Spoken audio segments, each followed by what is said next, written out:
running fans, jumping fans, throwing fans, all around athletics fans. Welcome to Talking in Ovals. How's everybody doing out there on this Monday, April 22nd of 2024 for episode number 85? Woo. My partner in crime, Dave Hyatt. What's going on, brother? Not much. This track season is off to a ridiculous start. Absolutely. I love it. You know, fastest time in the 100 in the country is by a high school kid. Oof. Another world record in the pole vault by Mr. Mondo. And it's just off to a flying start. And I mean, the amount of meets that are coming up that we had this past weekend, heading up to the trials in the Olympics, it's going to be fascinating. Throw in all the high school and all the college. It's going to be electric. Not to mention that we had a discus world record go down. Did. Now, Old. God knows I don't know the name. And I apologize to that athlete. I'm an awful track and field host. But congratulations. It was the oldest record that was still on the books. Yep. So that's just incredible to see. And, you know, and that's one that it's interesting because you can't blame that on the super shoes, right? That is not a super shoes thing.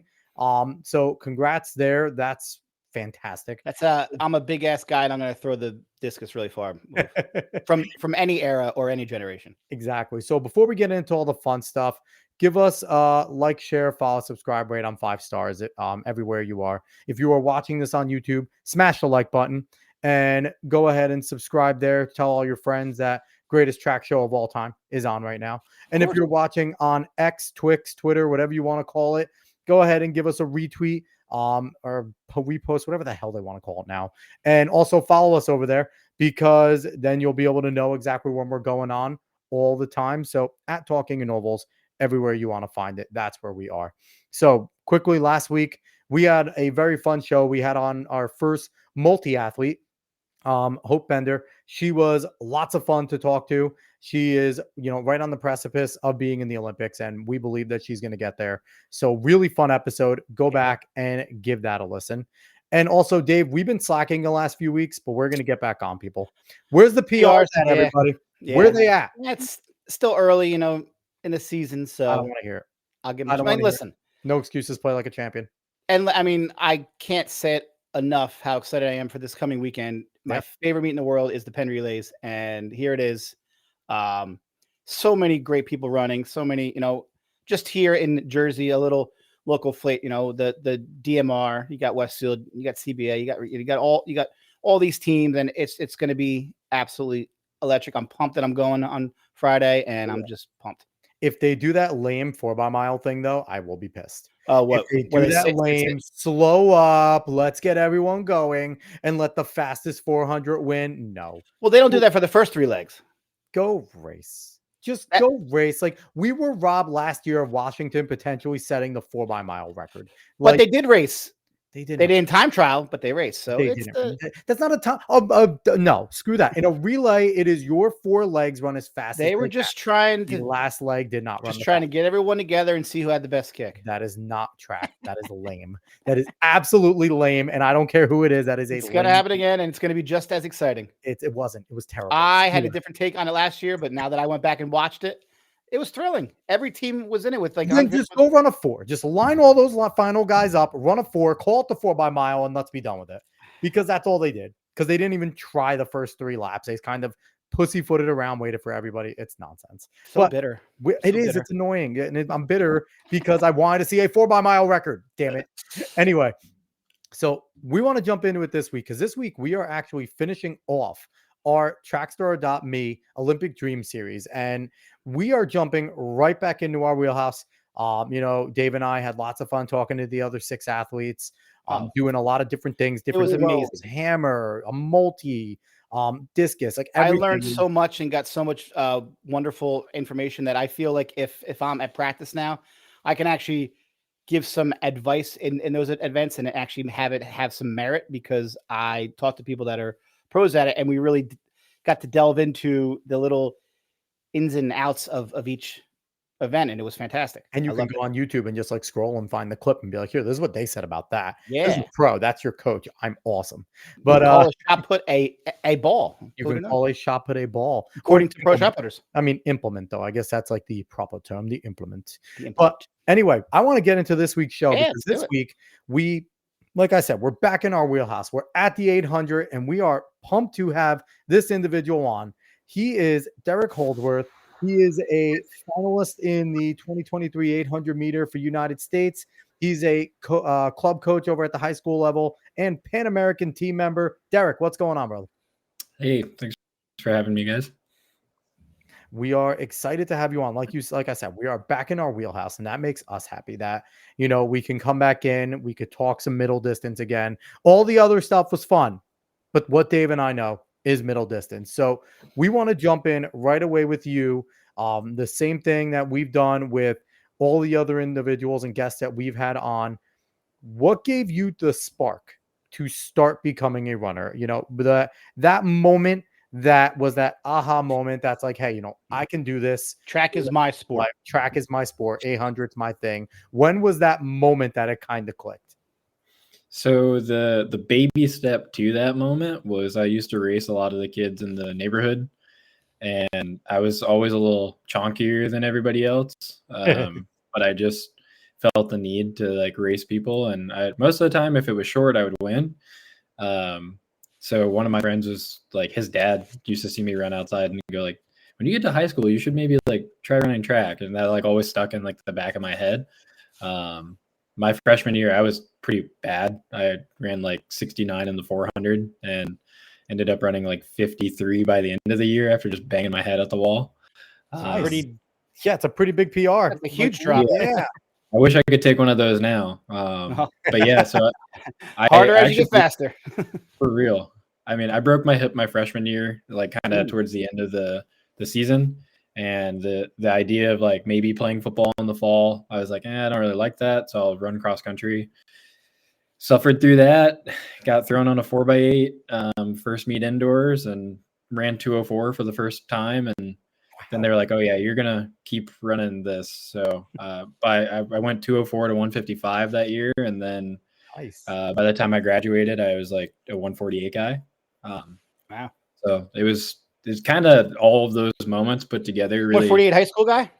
Yeah, I ran 148 97 junior. So how much does it suck that the event that picked you is like one of the top 3 hardest events on the track? Like that is like, is there ever any moment that you're just like, couldn't have been the one? Like, couldn't have, like I do like ripping like fast ones at practice, but I always thought like it'd be really cool to be a 400 runner or like a miler. It's like I'd rather do one or the other. Like I love one step lower, one step higher. Yeah, and especially with that relay team being so they can go in deep in the US with the pool. I'm like, dude, I wish I could be a pro 4 runner. Be sick. Yeah. But something, it's like everyone, like, the mile's big over in Prefontaine, right? And like the 400's always good and big, but it's like when the 800 is good, it's the most electrifying race to watch on the track, because just the times, like you have a bunch of guys like Nick Simmons took the country by storm for a little, and then Dwayne Solomon was big, and you're good in the 8, and Rudisha was the absolute for Rudisha, one of my favorite athletes to ever watch. Yeah, exactly. So it's like it's that perfect blend of like sprinting plus also endurance, and like you make a baby there, and it's the 800, right? Because anyone that runs at a fairly high level knows that like the 800 is just a really drawn out sprint. Like you maybe get like one minor mistake to make there, but after that you got to run a perfect race. It's the last event known as a dash. It's the 800 meter dash, and then it goes into the mile run. It's the last one where the word dash is affiliated with it. That makes sense. You guys are East Coast guys. I think we should bring back the 4x8. Make that. So over in Washington, they don't run the 4x8, and me being from Virginia, like that was like the prime time. Like you pretty much had your 4x4 running your 4x8. Yeah, and I think as a high school, yeah, like it's such a cool thing, and I think like if that actually got its way to the Olympics, like obviously doing a prelim and a final of that would be pretty hard and brutal, but it would be so sick to see like that like on the big stage, because that I love the 4x4, but the 4x8 is like insane. Well, you can do that. The prelim could be early on, right? The prelim could be nice and early at the beginning of the things, and then you hold your final on one of like the final 2 or 3 days of like finals, and that would be so much fun because it would open up the pool, right? Because now you're like you're not only taking the 3 they or usually 4. take 6, right, for every relay. Usually it's 6 guys. Yeah, I'd make the cut. Yeah. Go. So, do you know what? We actually never thought of that. And that's a new Dave. We have something new to advocate for. Well, I mean, Let's get that listen, going. as there's nothing better as an East Coast guy, and your team qualifies to run at the Penn Relays in the 4x8. It's the coolest thing in the world. Saturday morning, it's just you guys on the track. Everyone there's just to watch that, trying to qualify for the Championship of America. 4x8 is that DMR are my two favorite memories that I've ever had running in my entire life. Because you run with 4 of your teammates, and it's like there's nothing better than sharing that moment with other people that you work with every day. It's awesome. I mean, it would be different pro level because they're not your actual teammates per se, but it's still cool. And that would be great because unlike the 4x1, you don't really have to worry about handoffs being perfect. Yeah, which is nice. And it's one of those things. Like I ran the 4x8 at Penn 3 times. Like it was such a sick thing. I mean, my team never really ran well there. It's crazy that like I'm sure the year that we ran 742, I think we ran 815. Like I'm pretty sure we just got smoked at Penn. It was kind of hilarious, but 742 was rolling. You never get to run into that type of crowd as like a high schooler. Like you have to be like at the top of the game to do that, and it's a moment that like people just don't always get. Robbie Andrews is the 4x8 king at Penn. He really I've is. seen every highlight clips, and especially when he was at UVA. UVA his freshman year when he outkicked the Oregon guy, Weeding. Andrew Weeding. So here's the thing. Question with that 4x8. You're amongst all the elite 800-meter runners, especially in the United States and also around the world. Where do you think we'd stack up as America? Because there's a lot of good countries that have really good middle distance. So like the depth, whereas other countries might have 1 or 2 guys, we have 10. I'm just curious. But I agree with that. But where do you think we'd stack up, Derek? Would we be automatically medal pretty much in the running as long as everything doesn't go wrong, or are there a few other countries that you know of that maybe would have something to say about that? I still think Kenya's B team could probably really put some hurt on us. I mean, I think just depends on if we get back to that like style of racing of actually running hard. Like I think Bryce is doing a good job of kind of making things hard again, and same with Isaiah. And then Clayton's always a factor there too. And no disrespect to anybody else if I didn't mention you, but like we kind of got stuck there running slow for a little bit. Like I just don't know. I think if we're all competitors, like that's the biggest thing that we bring to the table. Like a lot of people are very, very hyper competitive, which is pretty sweet. And I think that's something you can't, not all those teams would have that. I think we do well. It'd be a battle like Kenya, US. Yeah. I mean, Bryce Hoppel is the current world champion. Time. Yeah. He's the indoor world champ. He's the current world champ. So, I mean, that's I remember them running it a few times, I think, at the World Relays a couple years ago. That was a cool meet, but I mean, I think our women's side, we would do. I mean, that's an awful, like, the women's side would be fair. The greatest memory I have of USA's last year is like, I think it was Allie Wilson who didn't make the final. And I remember going back and looking at her heat that she had. And I was like, who the hell made this thing? This is a death heat. Like, how do you pick 3 or 4 out of this thing? Like, and it's crazy because like those women are also good. Yeah. It's like, I mean, 2 flat is not what it used to be. No, certainly isn't. Listen, I say it all the time. You can get 4 girls who either went to college or high school in New Jersey and probably win the world champs. You could have Allie Wilson, Olivia Baker, a Thing Moo, and there's no way in hell Cindy McLaughlin can't run a 156. She'll easily. That would do it. Yeah. So here's a question for you. At these bigger meets, when you're looking at your draw for like your preliminary round and things like that, do you kind of like look at some of the others and it's like, damn, man, why did I get like all these? Like, does the competitive juices flow and it's just like, no, I hope this race goes out fast so I could stamp my name on this meet right away. Like, where are you mindset wise when something like that occurs? Because I know like you have to look at it at times and just be like, all right, I got to be pretty damn close to a PR in this prelim, where in that other prelim I could run a second or so off. Like, so where is that when you're like mentally looking at some of these and it's like, this kind of sucks? Or is it kind of like, nope, let's get it on?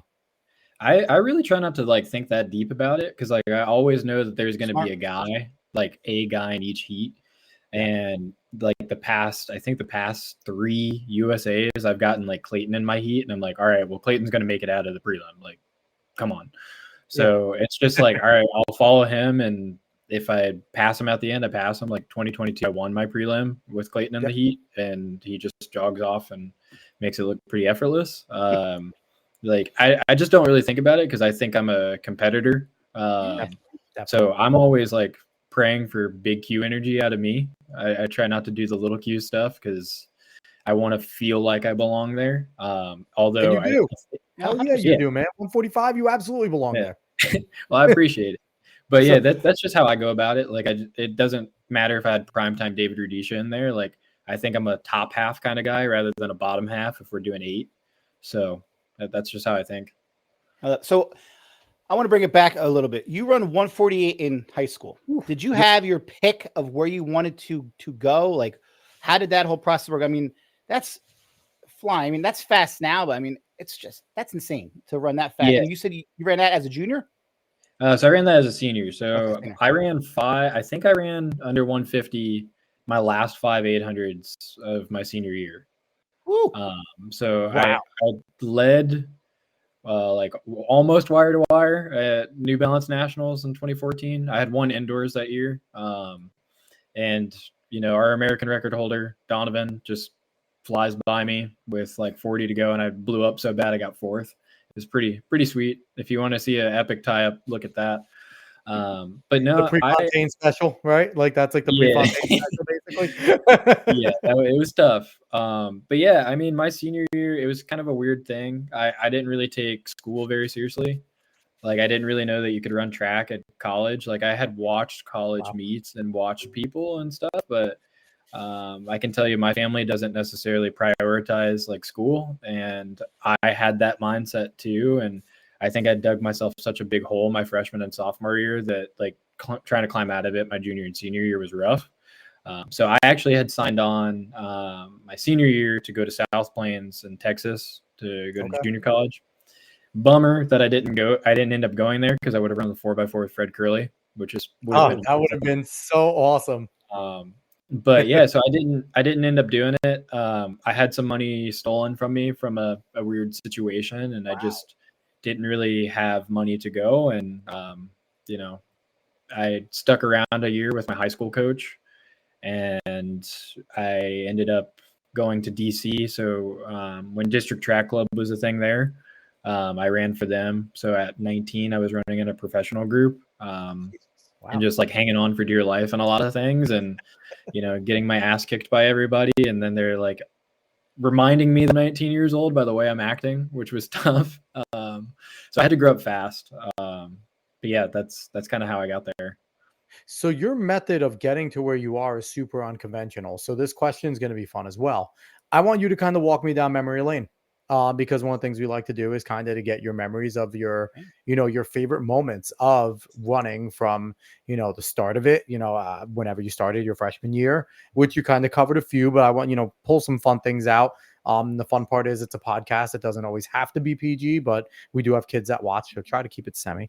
But, but it's also, up to your career currently. So what has been some of your best moments, kind of highlight reel coming from your start to now? Yeah, so I would definitely say like as cool as running 148 my senior year was, I think being the 6th guy on the cross country team after training like the number 2 guy all year, and then us winning the state meet that year was pretty cool.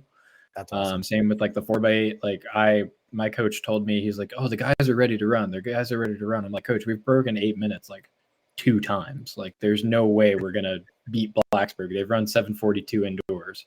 It's just not happening. And we ended up running 742 and winning. So those are some like blazing. The craziest part of that whole thing is, so the 2 anchors, me, Kenneth and I, we both went 1-2 at nationals indoors and in the 800. And we were in the same state and division. And then we had to anchor against each other. We got the handoff at the exact same time. And we were joking like before we went, we're like, dude, this is going to be so hard. And it's only day 1. That's just like the talk that we were having. We weren't even like, oh man, like good luck. It was just like, why are they doing this to us? So And that was sucks. pretty Now you cool. have to go run an open 8 against them. You get it at the same time, and it's like, well, the relay's done. This is an open 8 now. This kind of sucks. Yeah, it was Yeah. crazy. It was probably one of the craziest things I've seen. Awesome. And then I mean, their team ran 7:37 like a week later. So, but God. yeah, Virginia's crazy. Those were definitely the high school moments I definitely appreciated.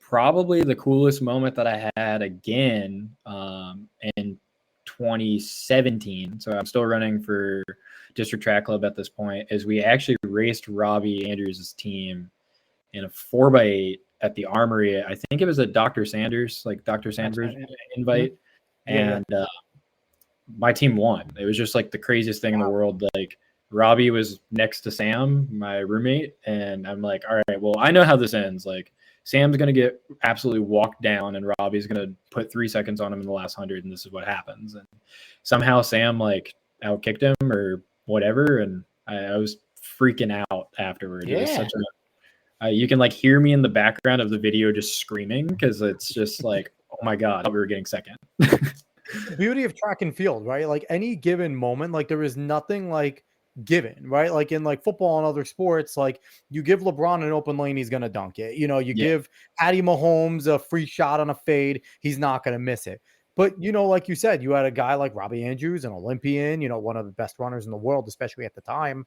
And you're looking at it and you're like, oh, this is a Robbie special, right? Like this is what he does. He's one of the best kickers on the planet. And you know, sometimes you just don't have it in track. And that's like one of the toughest things to go through, right? Like those days where your training's great, you go in and it's like, I just didn't have it. Like, so, but that's a great memory, right? And it's, you know, Dave always talks about this. And the more guests we have on, the more it's true. You have a bunch of individual successes, right, Derek? But you're sitting here talking about this relay, that relay, this relay. Like, as much as the individual thing, the team aspects of track are always the best. Like, running 742 with your high school buddies is awesome. Yeah. Like, that's the coolest memory. I mean, like, we ran around 8 flat, maybe 759, and it's like, it was amazing. Like, just, it's so really cool. Like, it's one of those things that you just don't really like. It's hard to understand. Like, I felt like that at 18. I was like, I'm gonna remember like winning states and like I ran terrible, man. Like I was third at 2 miles and just blew up and was 32nd like by the finish. Like I ran the worst race possible, but like the way that my coaches talk about it, they're like, you're not gonna remember that. Like I remember the pain because there's video evidence. But you're gonna remember the team part. Yeah. Holding the trophy, like getting to take the pictures and everything. That was just such a crazy like time.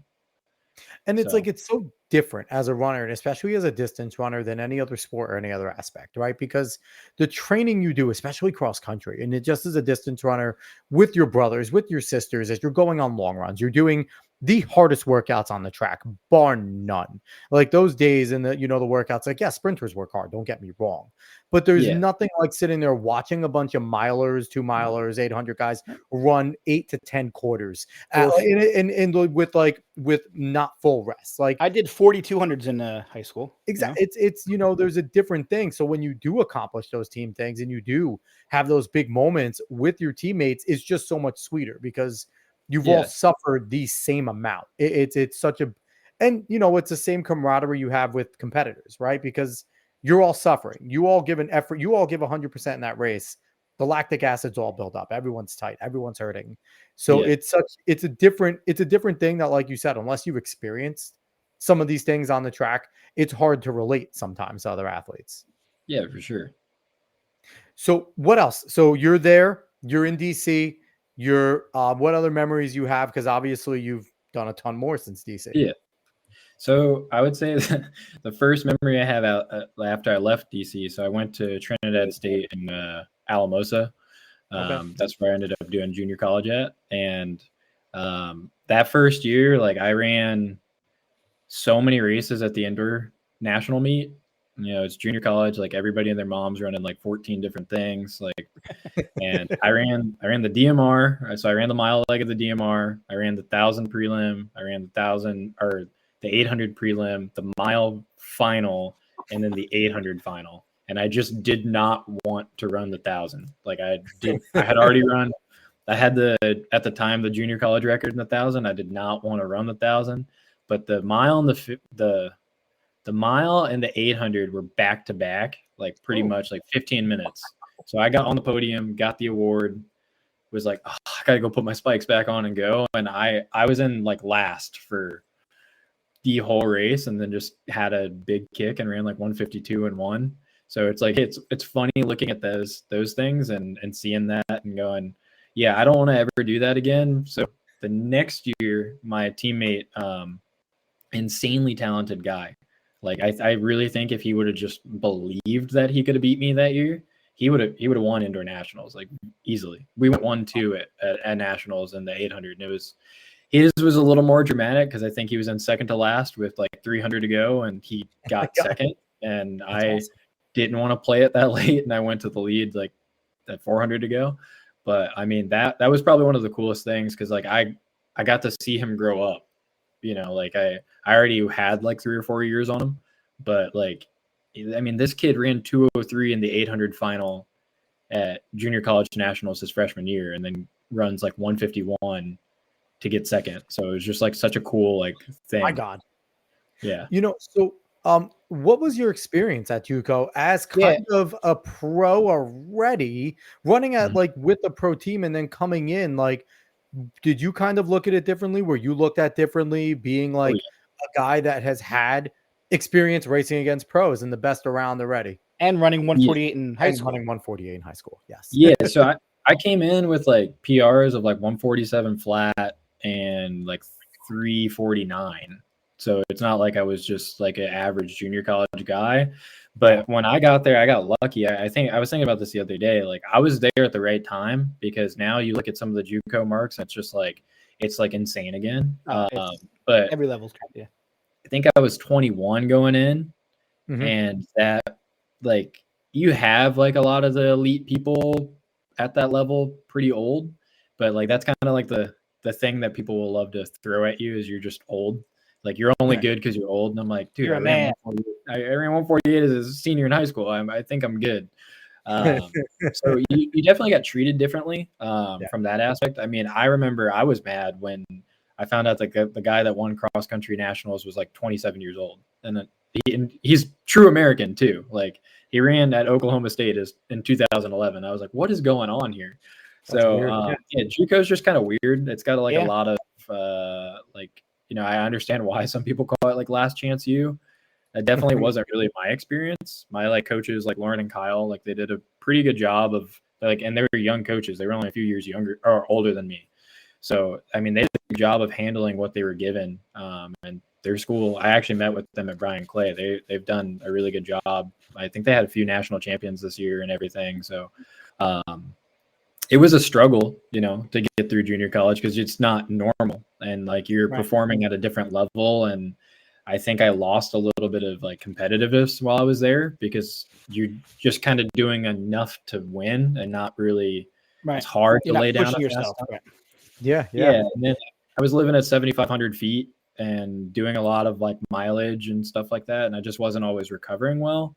So like for me, I thought it was, you know, the training and stuff like that was harder for me to adapt to, just because I found out while I was there I have sickle cell trait. So I'm not I'm never going to be an altitude guy. Not an altitude guy. No, you are not an altitude guy. Yeah, no, absolutely not.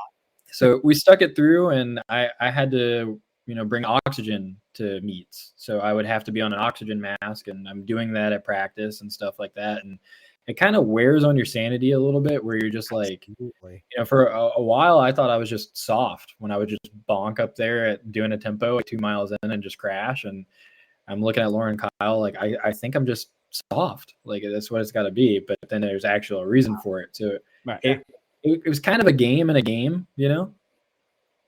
So, you know, and I don't envy the JUCO coach in the JUCO situation either, because, you know, especially when you're getting a talented guy like yourself, but it's like you're coaching you to be the best you can, knowing you're going to leave, right? It's such like a weird situation, and like they're not only sitting there trying to, that's kind of their job, to give these athletes the best chance to get noticed, to move on to these bigger programs, while trying to also make you the best for their school to make you attractive. So it's like create relationships with these bigger schools to help out my athletes while like, and every coach wants to win, right? Because your job is predicated on being great, winning. But I don't envy the JUCO coach at all. Cause again, it's also such a mixed bag. Like you said, like you have guys like yourself, then you have a 202 guy. It's like, it's such like a bizarre situation, but they're some of the best coaches in the country. And I don't think they get credit because of what they balance and what they do and how they have to do it. So, it's cool that you're showing some love to like your JUCO experience. I like that. Yeah. So I have a question. So you go pro. What went into the choice to go back to JUCO and just not change teams and stay at that pro level? And also, do you feel going to JUCO maybe gave you more of an inner edge than maybe someone who went right to some, Stanford or some big school who maybe got more attention? Do you feel that gave you more drive? Like, hey, don't overlook me just because I'm here. Like. So maybe those two questions. Yeah. So I mean, what kind of did it was back in DC, my coaches were Tom Brumlick and Matt Centrowitz. So I've met Matt. I mean, you know Big Centro, like he can say some stuff to you. Oh, and yes. I had a crazy season in 2017. Like I tore. I still don't know because I didn't have insurance at the time, but I'm pretty sure I tore like a part of my psoas, so I couldn't like lift my leg. So I was just in the pool grinding out cross training for a long time, and ran some weird races where I ran like a baby PR in the 15 and didn't break 50 in a 400. And then my next 800 at Princeton, I actually ran like 147.6 and beat like Johnny Gregoric and some of those guys. And I was just like, what just happened? Like I thought I wasn't fit last week. I couldn't break 50 and then I go out in 51. So I had this weird season where like after that, like I ran 151, like back to back 2 days in a row. And then I ran a 148 like a couple weeks later, and Centro was actually at the track and he's like, son, how'd you feel? And I was like, well, I think I could have done a lot better. And he's like, you ran that in high school. You ran that in high school and you would have jogged off the track in high school. And like, he was just ripping into me. And then, he puts his arm around me. He's like, all right, go do a 30-minute tempo, come back. And then we're going to have a talk at the hotel. And I didn't have a watch at the time, so he gave me his watch, and he was like, don't delete your splits. I need to see them. And then come back. He's like, see, that's good work. We go to the hotel. We fast forward. He's like, I don't think this is really working for you. You don't look like you're having fun. You look like you're really struggling here. So let's maybe figure out some alternatives. I'll try to help you out. And, between him and Tom, like we found some junior colleges, figured out that I could apply and, get the financial aid stuff in and all that stuff. And it was really just picking it from there. Like I wanted to try altitude, didn't know that wouldn't work for me, but figured it out the hard way. And that's how I picked Trinidad. Is Lauren and Kyle, when I talked to them, they really seemed willing to help me out and give me a good chance and take a risk on me. So that's kind of why I went.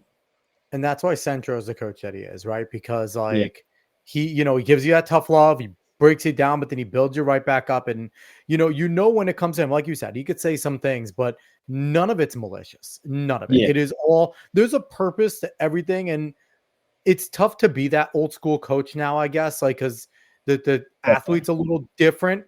You obviously have your athletes you can do that with still, right? Like there are those that and you can, but it's not one size fits all. And like we're seeing like kind of the Centros fade away a little bit because like he's legendary for that. He's going to do that. It's all coming from a place of wanting you to succeed. None of it is malicious, but it's getting tougher. So I want to jump into, you've been through a whole bunch of stuff. Your path to where you are is extremely unconventional.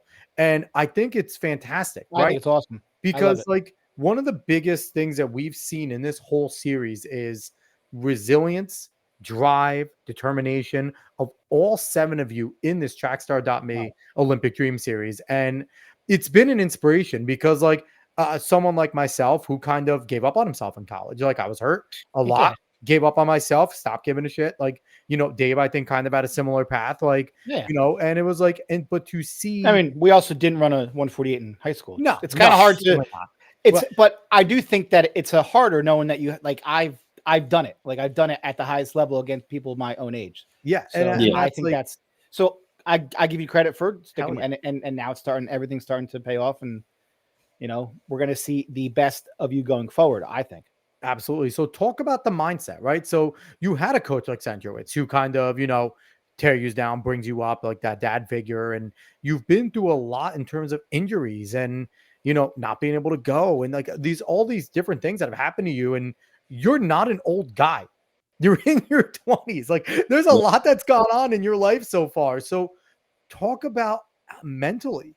How has your career been and what have you done in order to keep yourself grinding? Because one of the things that people that watch the show know is you're not getting paid a lot.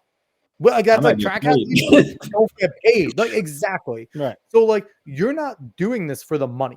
You are doing this for the competitive drive, for the love of the sport, for the love of competition. So how have you kept your mindset and like talk about some of like the times where you really were down? Like give, a lot of the young listeners and listeners here like a kind of perspective into where your mentality was, how it's been, and how you keep it going.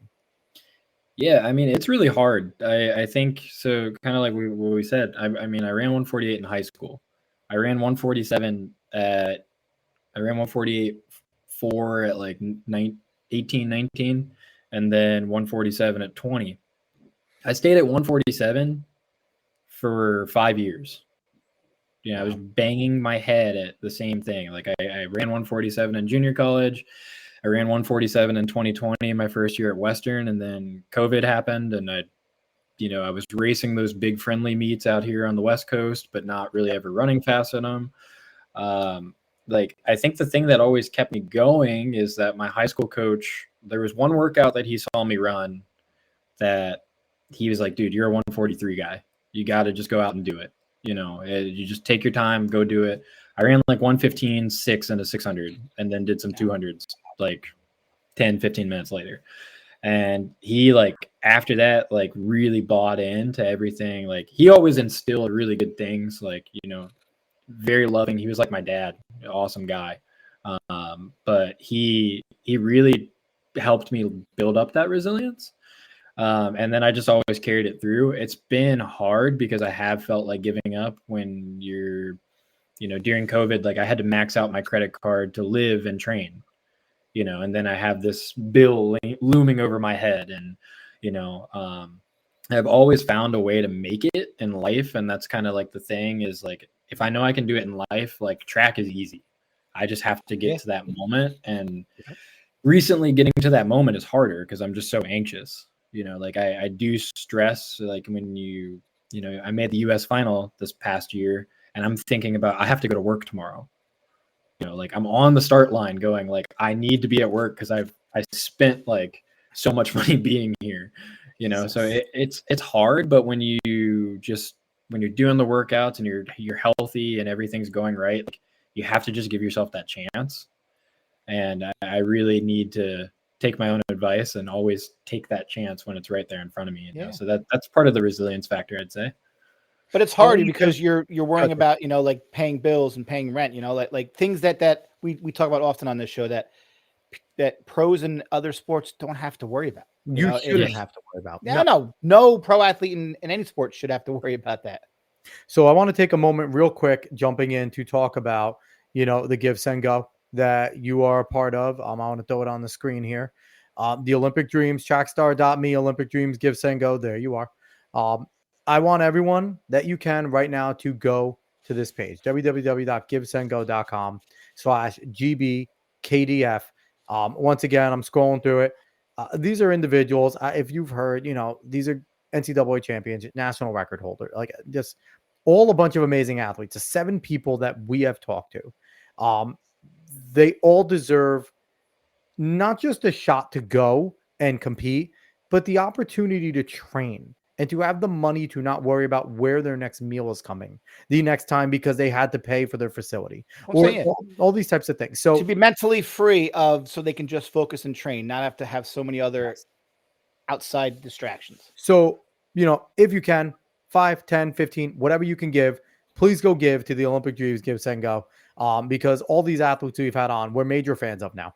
and we want them all to succeed, and individuals just like Derek himself over here, you can hear he's doing this because he loves it. And that's the best thing that we need to take out of this. And we need to, and I'm pretty sure, like, honestly, I'm pretty sure that all of you guys, whenever I do that, are like, man, I don't want to sit here having this guy tell people to give me money, but damn it, you guys need it, because you can be a 143 guy, right? You're a 145 guy, but you're a 145 guy that has to worry about work tomorrow, that has to worry about this, has to worry about that, where you have these other individuals that don't have to worry about anything. So yeah, they can go out and run a 143 and they're angry at their 144 that day. Like, we need to give you that opportunity. And so I want you to continue. So your resilience is from there.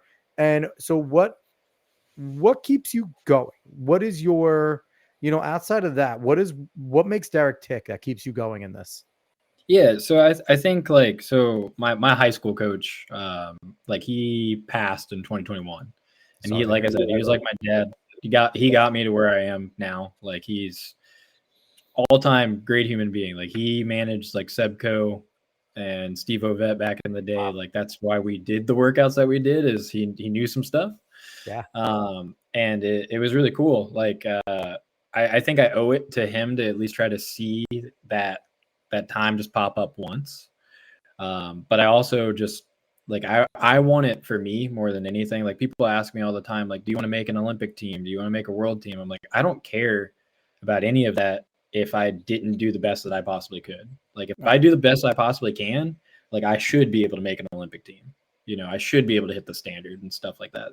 So that's just how I think. Like, I think sometimes you get lost in it when you're paying attention to all the things you have to go through.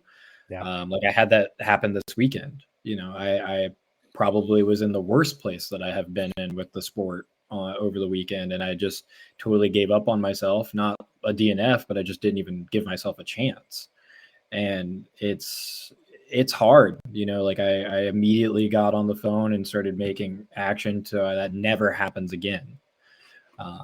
So yeah, I don't really like excuses.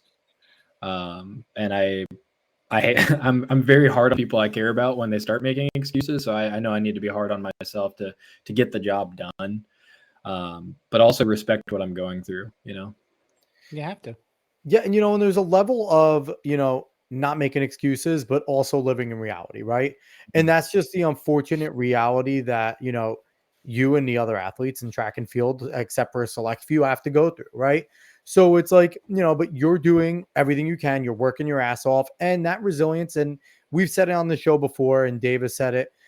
You will never lose sleep when your career is over, because you are working your ass off. You are putting yourself through absolute hell for the opportunity to achieve greatness, right? And you've already achieved greatness. 148 guy. You held the JUCO national record. Like, you're one of the fastest human beings to ever walk the face of the earth with a 145. Like, that is nothing to scoff about. But it's like, you're never going to sit there if you never run faster than 145, but you've worked your ass off the next few years, and you can sit there, and your kids, your grandkids, you could look at them and say, hey, I gave everything I had. This is what I sacrificed. This is what I went through. So, you can, even when you get down, you can always keep your head up, because you are doing what a lot of people won't do. Like, like a lot Most people give up. Yeah. And stop. And start a podcast instead.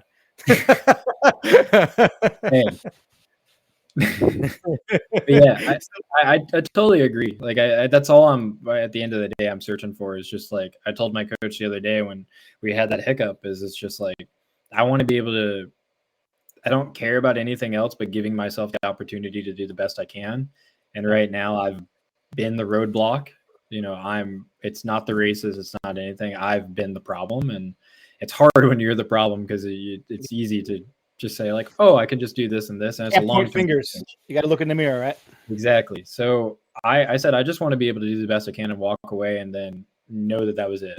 It's like, I think once I've done that, I could walk away.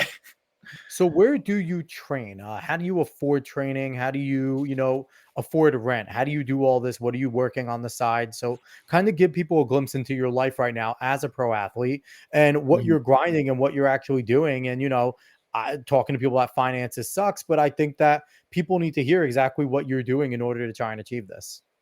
Yeah, so it's a little dicey right now. So I live in Seattle, live by myself, train up here with my college coach, which is pretty awesome. Yeah, so Seattle's super expensive. I worked at like Super Jock and Jill, which is a running store up here. It's pretty famous. It was actually inspired by Pre because the owner knew Pre and he would stay at her place with the kids and everything. And it was pretty sick, like background story there.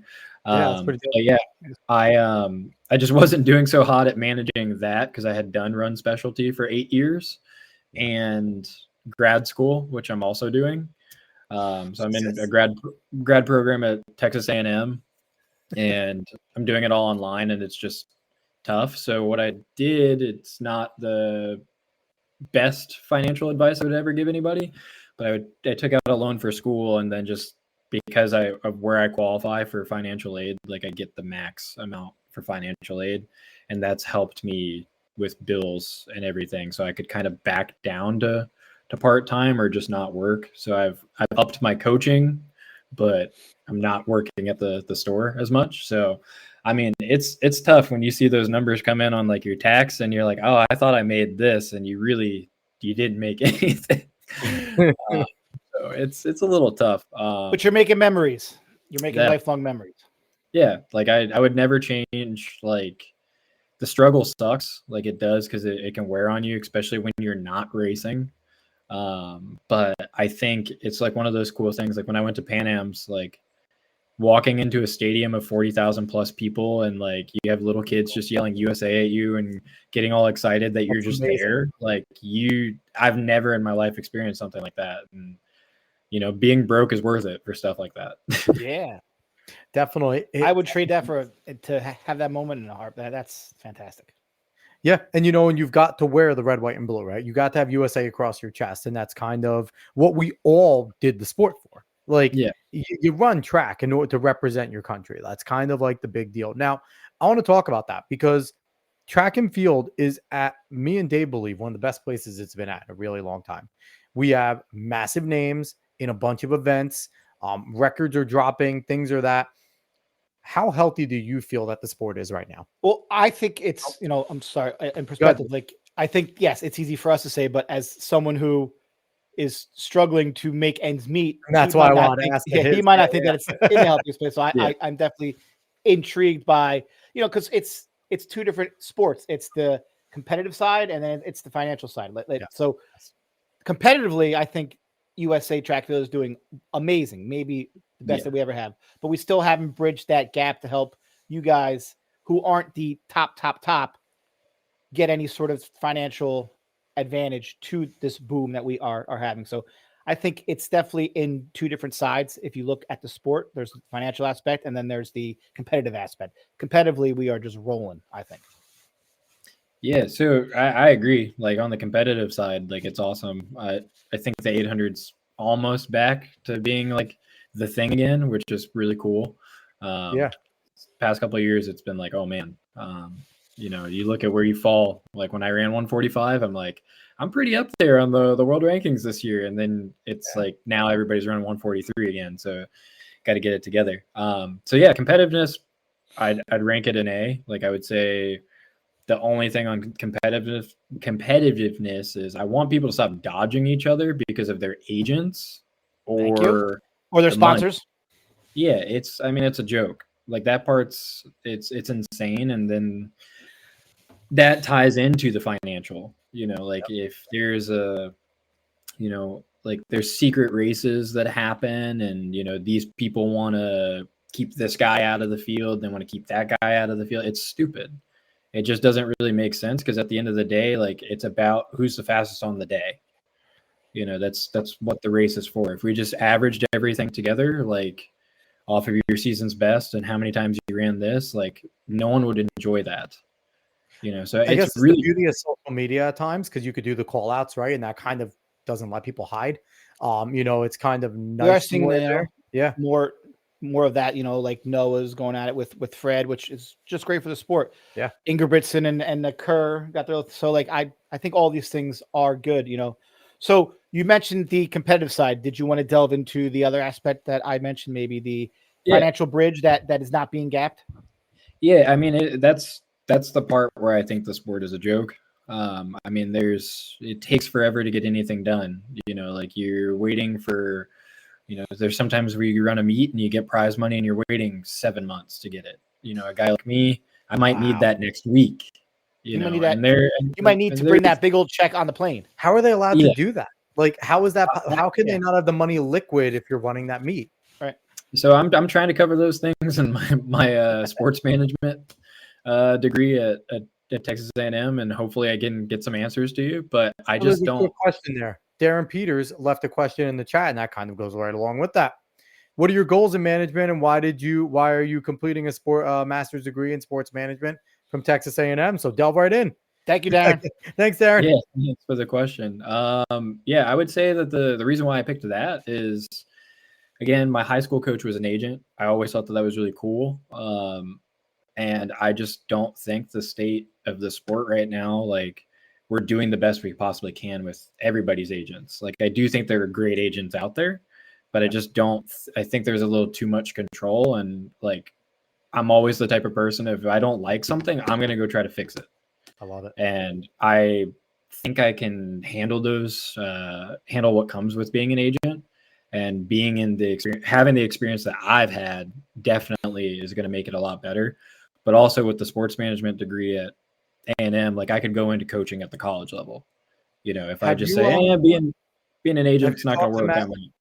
Have you talked to Matt Ludwig at all? Because Matt Ludwig, I think you guys are kind of on like the same brainwaves in terms of like trying to bring change to the sport and things like that. And he's a big person about going to the yearly meeting for USATF to kind of voice yourself. Is that something that you've considered doing?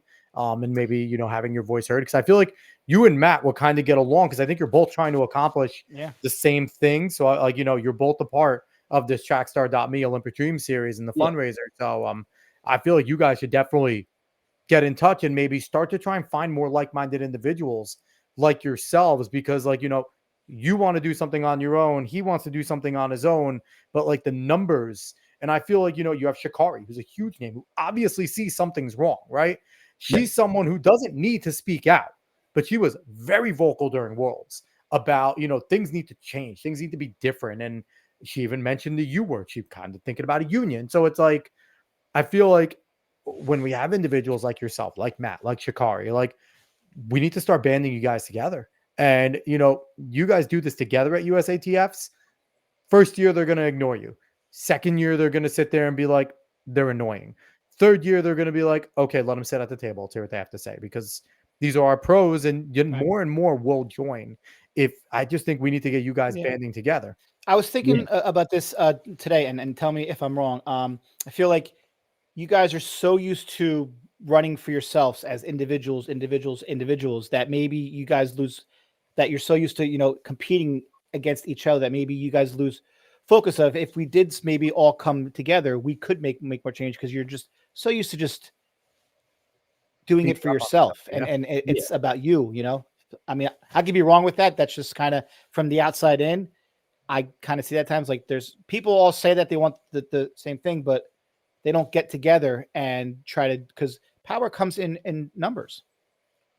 Yeah, I think a part of it is, like, I mean, that's pretty perceptive, like everything you just said. I think there is a little bit of that, but I also think that there's amount of energy that people are willing to waste on it. Like, are you really willing to die on a hill that, USATF can just say, I don't care. Right. This is how it is. Like, that's how they act already.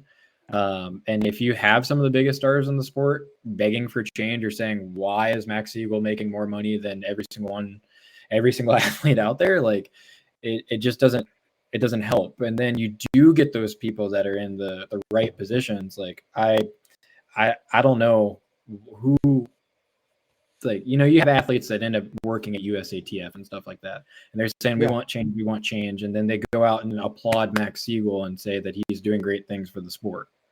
Like, that salary is not a great thing for the sport.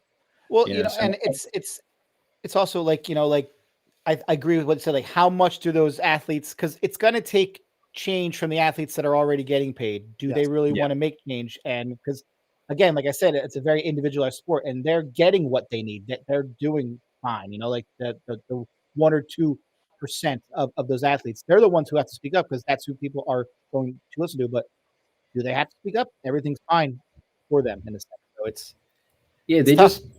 I think it's just one of those things where, I mean, if you get some type of money, it's better than nothing. Like I think USATF could do a thing where you're like, okay, you make it into the top 16 at USA's, we'll give you a $500 travel credit, to just cover the cost of getting to Eugene. I'm lucky I can just drive down, but that would go a long way for somebody that's flying out of New York. There's why is it in Eugene every year? Yeah.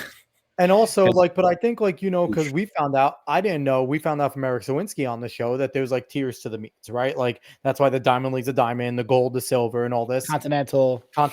There should be a credit given to athletes that qualify for these meets. Like, if you qualify, you should automatically get paid for being there. You're a pro, right? There should be an incentive to, obviously there's the incentive to get to the Diamond League. The money's better, the winning's better, but there should be like you said, at least enough to cover a hotel and travel to get to this meet, right? Like, they should at minimum do that and then give you a little more for being a pro and being there. And I feel like that would make your lives so much easier if you at least knew, oh shit, I got into this gold meet. I'm going. I know that I'm getting more for this gold meet. Or if I could do 3 silver meets this month, I'm cool for that week. And then maybe I got that gold I'm eyeing. I feel like that would be and like you said, it's something that obviously could be done. The USATF is making enough money to pay their board, to pay Max what they pay them. So it's there could be enough, and I'm not a big, distribute money to do it, but there's merit here, right? You guys are getting it off merit. You're working your asses off. So that, I feel like that should be a system that is implemented. Yeah, it's one of those things. I didn't realize this. One of the only 800s I ran indoors this year, because where I placed at USA's, I got the travel, my travel and hotel and everything covered, and then they give you per diem, which is great. And then there was prize money in the race, so great. There's all those things, but they don't do a good job of allowing the athletes that should be in those races to be in those races. I don't know, with the Diamond League, there's you have to be inside the certain ranking to get into that meet. Well, if you're not an NCAA athlete, NCAAs is sometimes the best meets on the planet. Yep. It's one of the fastest meets ever that season. And those kids that when Will Sumner ran 144, you look at what NCAAs translates that to on the IAA or the World Athletics score table. It's a joke. You could go run 146 in a Diamond League and you technically ran faster than Will did. It doesn't make sense. So we're punishing athletes for not racing in the gold level meets and the money meets, but you're also not willing to put the athletes in those meets. So you want to put your guys in, and that's fine, but you need to have more of these events, because eventually you can't do them all. No. You know what I mean? And that's the thing, is if you have high quality meets in different places, you can at least call on it. But if everybody's just trying to get into a Diamond League or a gold level, you're screwed. You're not going to make it. 100%. So speaking of which, which I've asked a few athletes since the news came out. Do you have a lot of optimism with Michael Johnson and his new league that they're trying to start? He's got the cachet.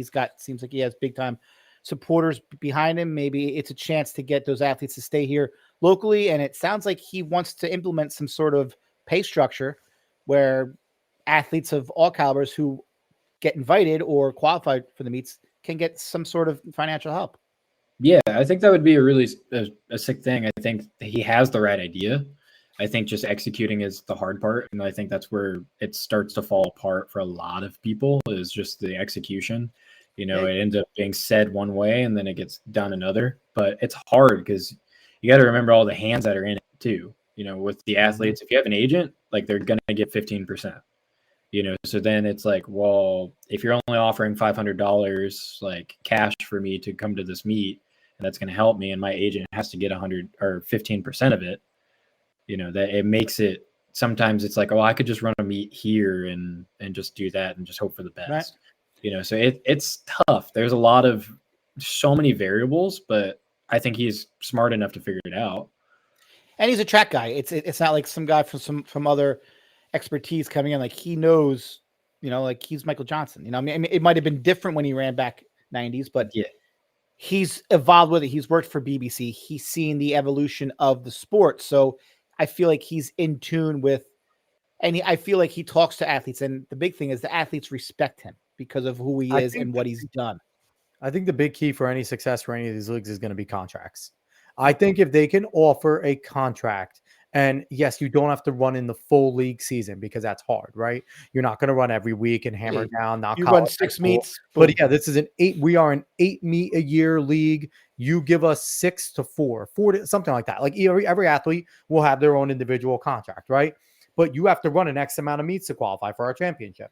So make it a reason, right? So it's like, if they can offer contracts where, okay, Derek, you're a 145 guy. This is what we value at. We're going to give you, come to 6 meets. We'll give you 15 to 20 grand. Show up to these 6 meets, compete, guaranteed money as long as you get here. We'll pay you per meet, right? Blah, blah, blah. Plus prize, plus extra money for placing, and boom, you run these 6 meets, you get top whatever in our rankings, you qualify for the championship. Like, I feel like, would that be something if they came to you with that and they're like, hey, let's do this? Would you run that in a heartbeat? I would definitely do that. I mean, that's like what I'm asking for from like a sponsor is like, I'm looking for like 10 grand. And that's just to be able to like put towards bill money, like I'll still work. Like, I think athletes should still be working. At least like volunteering. We don't think you guys can work at all. Volunteer work. Volunteer work. Volunteer, go to for the community. School, for the community. Do something. Like, you can't just sit in your room and think about competing all day. You just can't. Right. Like, right. Because when you're not working out, you need something to take your mind off. Otherwise, you're going to go mentally crazy. I've been there. It's terrible. Yeah, but so I do think like if you had that and you had like community little events with it tied to it, like you could make something so great for the sport, because like, look at the amount of participants that are in the middle school, the high school level. Like, there's so many people. Have you gone back to your local area where you grew up and try to go to any of those mom and pop shops and just try and get a few thousand out of each of them and be like, hey, I'll put my name on you'll go on the back of my t-shirts at meets. Like, I'll make sure to get pictures. I'll throw you on Instagram, because, Eric Sawinski was talking about that. And he said that there's kind of an issue where, you can't wear all your sponsors all the time. But he said if he could and go to these meets and wear them, he'd have like Joe's Auto Shop, like on the back. He's like, I can go home and I can get these sponsors. And he's like, I can get $10,000, $15,000 worth of sponsors from my hometown. But is that something that like you would consider trying to go and ask them? And have you asked them before, being like, hey, I can't guarantee I can get your name out there, but I'm an Olympic hopeful. Like, one of my high school coaches, he was like back in the day, like a 218 guy, and he had a little sponsorship from one of the local places, and he tried to pull some strings and make it happen. And it's just tough because like like in Williamsburg, it's not super feasible. There's the running community is not super strong there. Like, there's a lot of high school participants there, but it just doesn't have a dense population. I think it'd be easier in DC for sure. Like at PR, like they're awesome over at Potomac River Running, and there's pacers and everything and whatnot. But I do think it's just one of those things. Like, it's hard to see the investment, because like, what happens if I get hurt? What happens if like I have that meet schedule, like something goes on and you just for some reason you just can't make it. There's a lot of variables that go to that stuff, and it's kind of insane. Like, there's so many moving parts to it, and But you know what? But I think kind of like Alex was saying, like, have a contract plus extra things. Like, like Clayton Murphy was awesome because he came on and said that he'll pick random high schools in this area and go work out at, and he says it's awesome because it gives those kids a chance to see a pro athlete work out on their track to see what everything entails. And he'll put it on Instagram and he'll take questions. And I think things like that would be great and really help market the actual sport. If guys, like went back and just showed up at a high school and was like, all right, you guys done with the, and like he said, he'd have one kid, like he'd be running like a 600. This kid pace him through the 200, and like make them a part of it and feel, and then they'll be fans of the sport and that athlete, and they'll follow them, and then we'll get more viewers. Yeah, they could do that. Like I think with that league, the Michael Johnson thing, Mhm. like I think if you incorporated that, like, hey, we're gonna get you guys out there 4 days early, and you can do Mhm. your pre-beat and run and all this stuff wherever you want, but we just need you at this high school for or this community center, and we're just gonna meet with some people, and we're just put you in groups and let you Yeah. talk, and we can do things by event. We could do, just anything like that where you just make it fun, and then two, I think just getting like the community 5K people in there and like the community Mhm. 10K people, like those people, like they're the ones that are paying $300 for Vaporflies to go run a 5K and 10K. They clearly Yeah. care about running to a degree. Yeah. And if you can get them invested too, like it could be a game changer. But Yeah, I think like I think we that need to event do that. could do And it. local running clubs. I think the local running clubs, like you're an athlete in your area now, like I feel like the local running clubs should be helping their pros in their area because they do a great job getting sponsors for their meets, right? Like these local 5Ks and things like that, they do an awesome job grabbing sponsors. Yeah. And I feel like they could be a big factor if we like kind of tapped into those.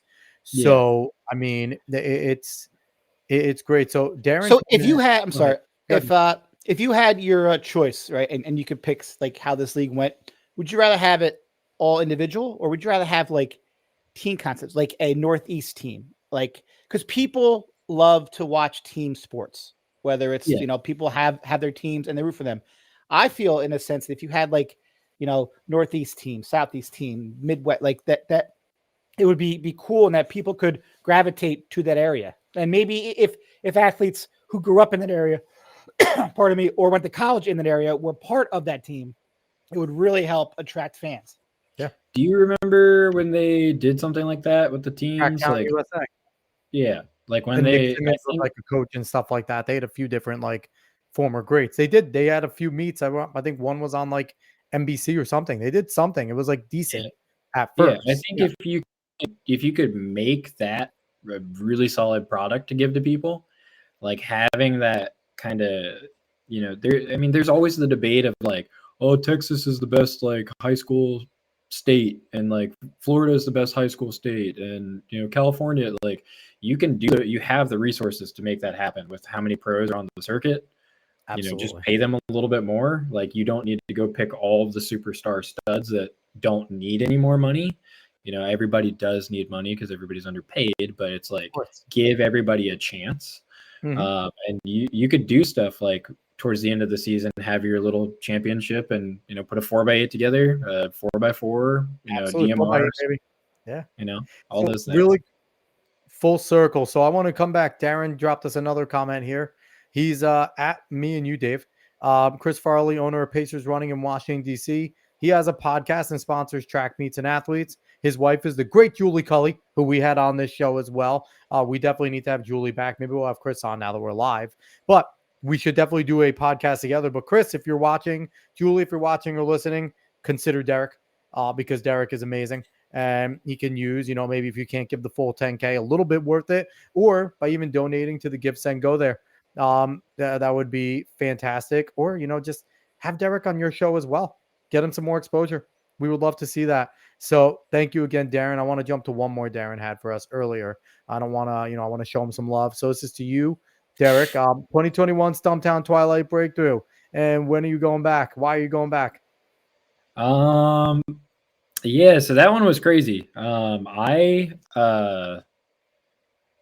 have no idea what happened. So if you look at Portland Track Festival, which was like a week before, maybe 4 days before, I DNF'd.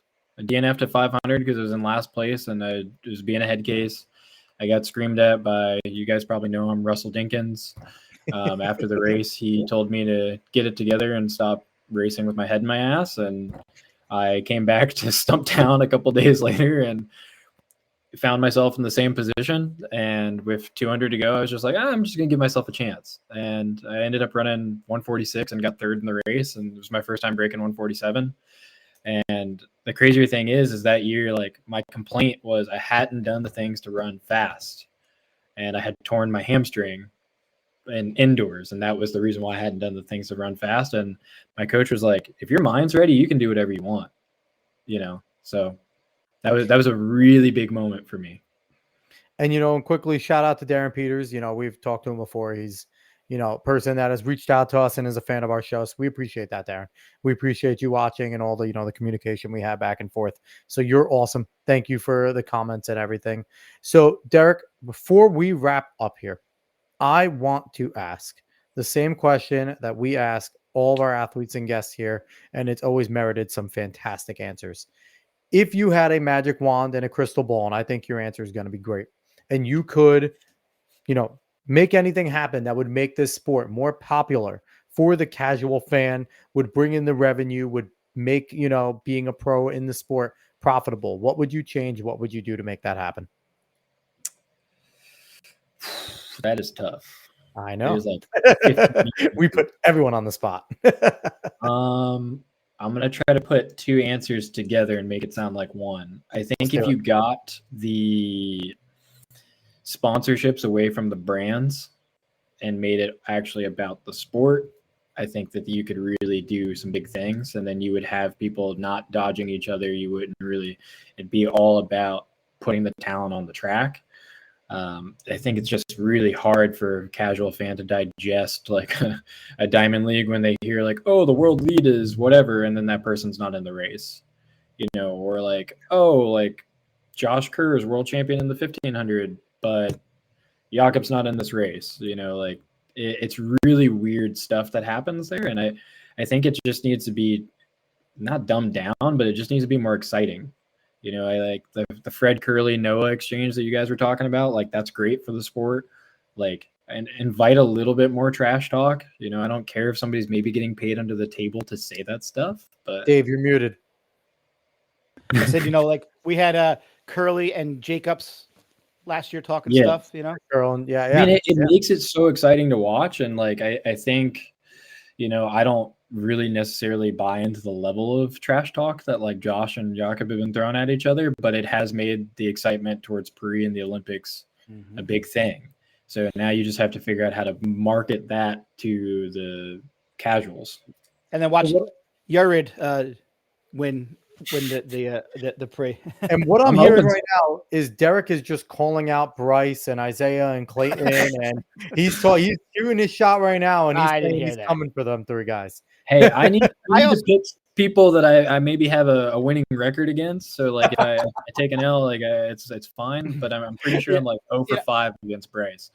I also think too, like we were just talking last week, like the whole thing with like now it's going to Flow Track, like everything's behind a paywall. It's like put out something so the fans can find it and not have to pay for it. I really want you guys to just take over and maybe set up some tripods and everything and do a better job, because good God, Flow Track is very mid product. I think they're going to have a much higher budget, and they're going to, I mean, I want to give them a chance because I think they could do so many cool things with content wise, like, like biographies or stories, or because it's a track only thing. When they were doing that stuff, they were doing an amazing job. Like I think a lot of people, like I remember kids at my high school on my team would check and like watch the new like Flow Track workout Wednesday. And hey, did you see the Driven episode? And Kick of the Week was one of my favorite things. The Flow Track Kick of the Week before it was behind a paywall. I remember I went to go for the Kick of the Week because I wanted to see who was badass that week. Like what was the awesome kick? And that was, but then it went behind a paywall and I didn't care anymore. I didn't want to pay for that. It's absolutely insane that just a 15-second clip. Like, I mean, that's all they were doing. Like, yeah, you have the rise of like everything being on like an Instagram reel or TikTok and stuff like that. You could make it digestible and just put it out there and get your fan base back. But it's insane that that's how it is. Yeah, I'm gonna hammer again. I like Sidious Mag though. I love Sidious, but the meets need to be free to view. Flow Track, if you're listening, you need to make the meets free to view, and you need to make the access to the athletes the part that you pay for.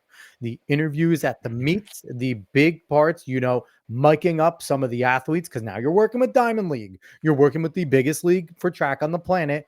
If you present these ideas, you will get more fans to watch it. You will get a limited number, and I don't think the Diamond League stays with Flow Track after a year if they keep it all behind a paywall. Because I don't see a reason. There's just no way. It wouldn't be profitable for them. I mean, it's behind a paywall now, but it's on Peacock. It's way less money, and you get so much more if you get people Peacock. know what Peacock is. Right, it's as a NBC. casual. Right. Exactly. A casual doesn't know anything about Flow Sports. No. Ask yourself this: how much do you like if you pay for like Spotify, and like even is it what $9.99 a month or whatever? Yeah, that's I something have that the family plan. It's like 13, but that's for like 5 accounts or whatever. Yeah. So you're using it all the time. You know, people are using it all the time. Why in the world would you charge either $30 a month or $129 for the year? Yeah, like you're $150 a year. That's insane. But on the other side of that, Derek, Spotify's free to use. If you don't have to pay for a premium plan, you can use it. Yeah, it'll randomize. Right. It has way less thing. But you can also listen to any podcast you want on the planet. I'm a podcast listener. We're obviously doing one. Yeah. I have all my podcasts through Spotify. I don't pay for a premium plan because they keep those things free, but it makes you want to go to it. And, you know, the only reason I didn't do it is because I couldn't play it on my phone and my Alexa at the same time when I did the family plan. That pissed me off. It was always annoying. But that's maybe me being an idiot. But on top of that, but there's a part of it like Spotify's smart. Everything is free to use. Yes, you can't. But you know what, though? The access is if I want to play a full album in line or one artist all the time, I have to pay for premium. But you can go listen to all my music that we want. Everything in Spotify is available to you. It's randomized, but it is all there. And that's kind of the beauty of it. So, I mean, if they just made it like you know how like when you click on an article that like New York Times, if you're not subscribed or whatever, and it says, oh, you have like 5 free articles left or like 4 or whatever. What they could do, probably the best idea. Pay per meet. Yeah. What you could do is like they're going to have a way to where you could log in and look at the window. And if you just wanted to watch Heat 12 of the 800 to watch Lil Jimmy Run or whatever it is, like you could do that. And then you just can't watch anything after that. You know, like, hey, we're only going to give you three views for races per meet. Like, if they want to do that, like people would probably lighten up on the hate that they're getting. You know, or you could say, listen, like pay per meet. You want to watch this meet, buy this meet, and you know. I don't think meets are popular enough to do that. That's not yet. Not yet. That's why Diamond League meets are though. If you said like $5 per Diamond League meet, people would have a much easier time than saying I'm going to spend possibly. You know, 30. I think that says true. If it was like $5 or something, they would definitely and they would get more. But I digress. Listen, Derek, I have confidence that they're going to figure it out. You might be the only one. No, Track has done a lot for the sport, so I'm gonna. I give credit to Flow. I'm going to give them the benefit of the doubt, and you know what? I give them credit for going for it because it can't be an easy endeavor to say, you know, going from NBC there, like they're going to have to do something that's at least, hopefully, equal. I mean, I'm just curious to see who they have. Who are there? Like, who are they going to have to announce it? Like, they're going to. I think they're going to spend money and pay money to. And your subscription's now going to be $50. Well, that's that's the thing. Like that's going to be the issue, you know? But, yeah. So we'll see what they do. But Derek, we appreciate you coming on, man. Thank you so much. Yeah. Thanks for having me. That was awesome. So, and best of luck. We're going to be watching, and I hope that your season unfolds exactly how you want it to. And let's go, man. Let's get it. Big year, Olympic year. And why not you, man? Why not Derek Holdsworth? So once again, he is Derek Holdsworth. You can go over there. We'll throw it on there. You'll find him on Instagram at Dirk H 800 meter 800M. Dirk H 800M. If I could butcher that any better, I would. But Dirk H 800M. That's his Instagram. He's a future 142 guy this year, qualifying for the Olympic team, and in an easy route. That's my prediction right there. So, but I don't know about easy, but easy route. He's going to do it easy. He's going to be like, yeah, David, move over. Radisha, I'm coming. But once again, this is the wrap up of the Trackstar.me Olympic Dream Series. What a pleasure it has been, man. Such a blast. If everyone go to Trackstar.me, let me go and do this now because I haven't. And I'm kind of a jerk. Sorry, Kirk. We are going to go there because I want to show people what Trackstar.me looks like. Track and field, you're here for that reason, right? So that is something that if you are a runner, if you're high school, college, even pro level, this is the spot that you want to be. This is a social media, basically YouTube social media It's like a set Facebook up almost. Yeah. like a Yeah. Facebook.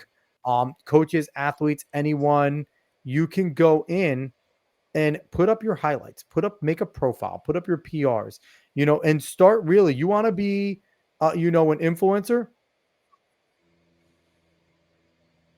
Let's go. Influence right here on Alex, you're really breaking up. trackstar.me.